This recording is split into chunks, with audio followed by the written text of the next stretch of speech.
Devastating news from Buckingham Palace. Official documents are signed. Archie and Lilibet are erased from royal status. No titles, no succession, no place in history.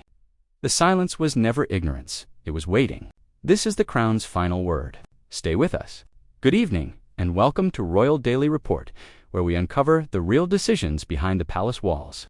Tonight we reveal the shocking final orders that strip Archie and Lilibet of their royal future, and why the Crown waited so long to act. If you're new here or want every major royal update, hit subscribe right now, turn on notifications, and join us. Channel name on screen. Royal Daily Report. Let's get into it. For many years, Buckingham Palace acted like it didn't hear anything. And now, suddenly, everything has changed. News from inside the palace said that official documents had finally been written. Not rough drafts, not warnings, not we'll decide later, but final orders. Orders that would forever change the future of two children who never wanted to be part of this battle, Archie and Lilibet. According to people who know about the process, the message inside those papers was incredibly clear. Their right to be called royal is gone. Not postponed, not being thought about, gone. And the moment those words were written down, the palace's silence finally made sense. They weren't ignoring anything. They were waiting, calm, patient, and completely sure that the rulebook would speak louder than anything Meghan and Harry said in public. But to understand why the royal family made such a harsh final choice, we have to look at a very old book, one written long before Meghan, Harry, or their children were ever born, a rulebook that has controlled the royal family line for more than 100 years. The year was 1917. The world was at war. Kingdoms were falling apart. And the British royal family was desperately trying to protect itself from confusion, fake claims, and political dangers. So King George V did something no king had done before. He wrote down in official legal words exactly who could be called a prince or princess. Not as a story, not as tradition, as law. His announcement was called the Letters Patent, and it became the foundation of royal identity for every generation that came after.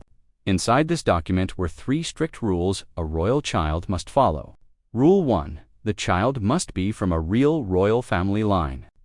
The royal family wanted to make sure no one without clear royal background got into the line.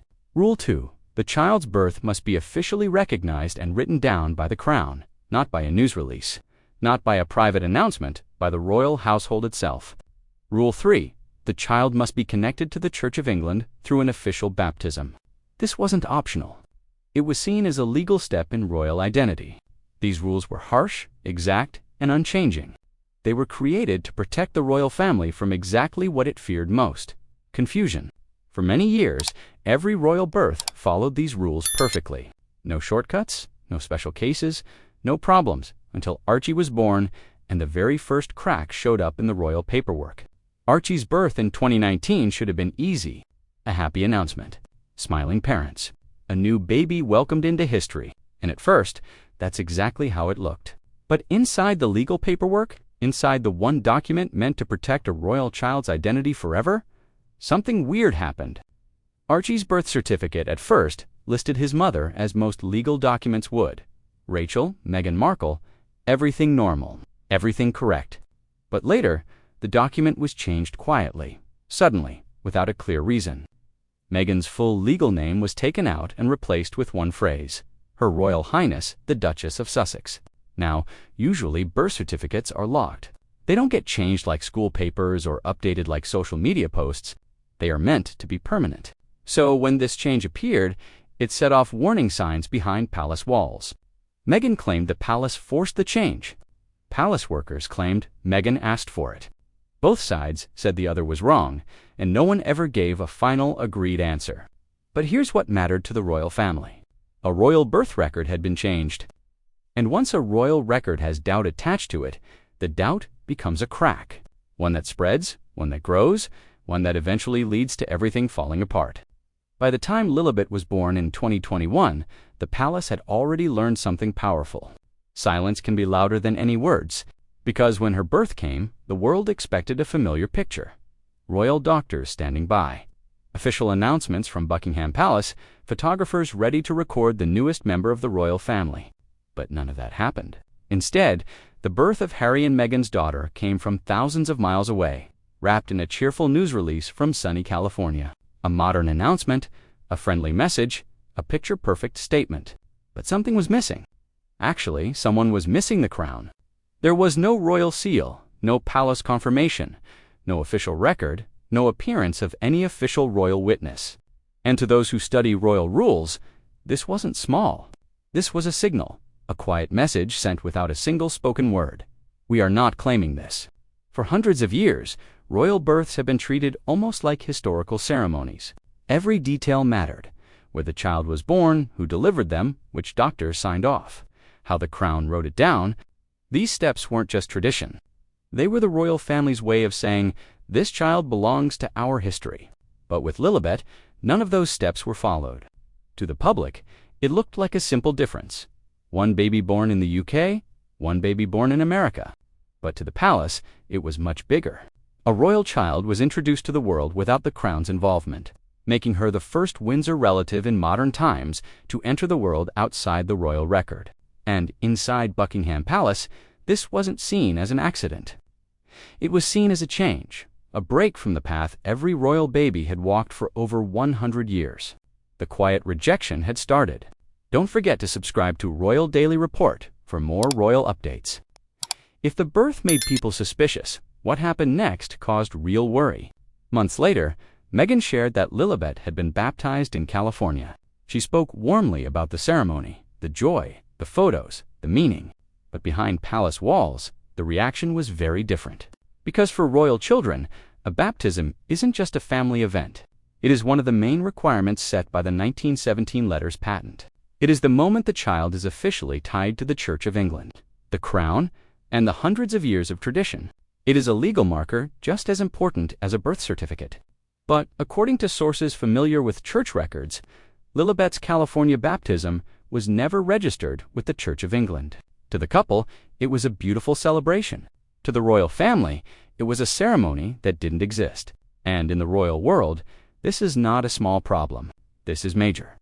A child without a recognized Church of England baptism is considered outside the official record.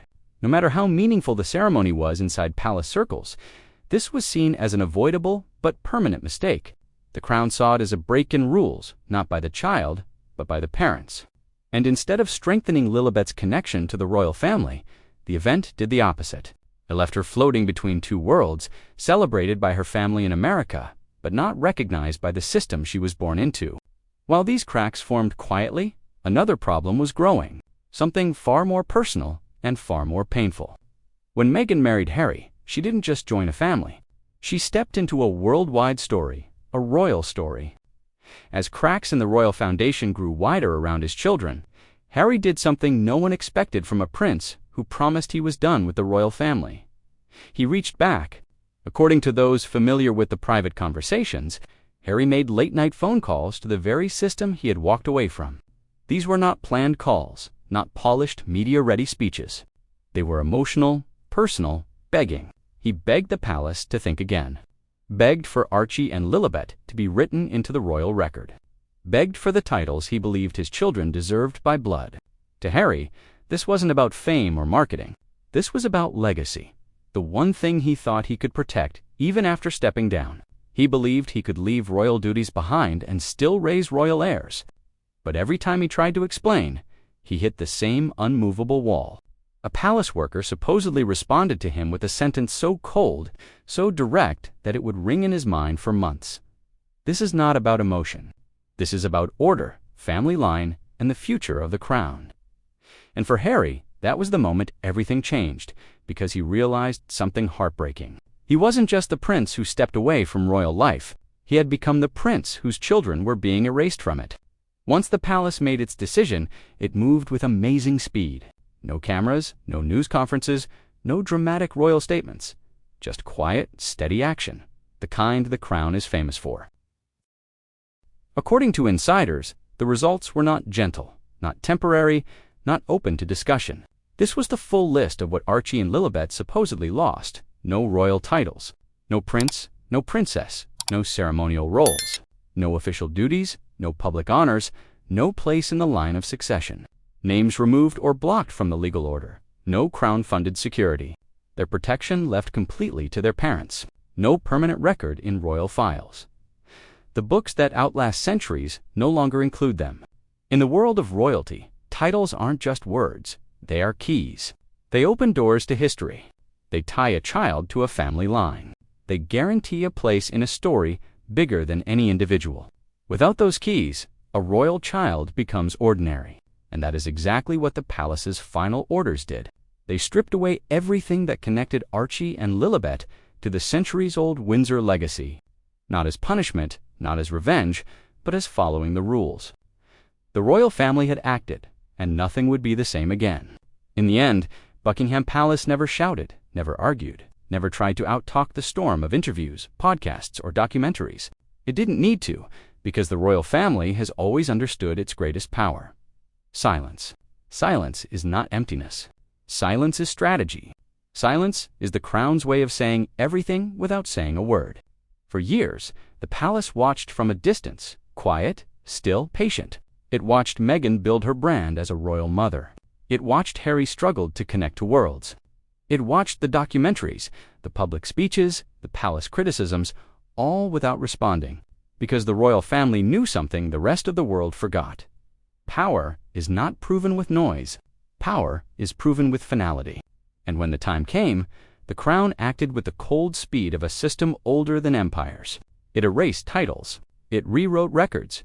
It removed names from history's path with a message that will ring louder than anything. Harry and Meghan have ever said, "The crown does not bend, not for personalities, not for celebrity, not for noise or attention." And once the crown chooses to erase your place in its story, you're not a rebel. You're not a threat. You're not even a chapter. You're simply gone. That is the royal family's final message. Chilling, quiet, permanent. And it leaves one last truth hanging in the air. Archie and Lilibet will grow up loved, protected, and free. But the pages of royal history, the pages that last longer than any interview or documentary, will not carry their names. The absence is the punishment. The silence is the answer. And the decision once made is forever. That's all for today's Royal Daily Report. What do you think? Is the palace right to enforce these ancient rules, or is this too harsh on Archie and Lilibet? Drop your thoughts in the comments below. If this report hit hard, subscribe now to Royal Daily Report. Hit the bell for notifications, like this video, and share it with anyone following the real royal story. We'll keep tracking every development. Thanks for watching. Stay informed. Stay thoughtful. Royal Daily Report, signing off. See you next time.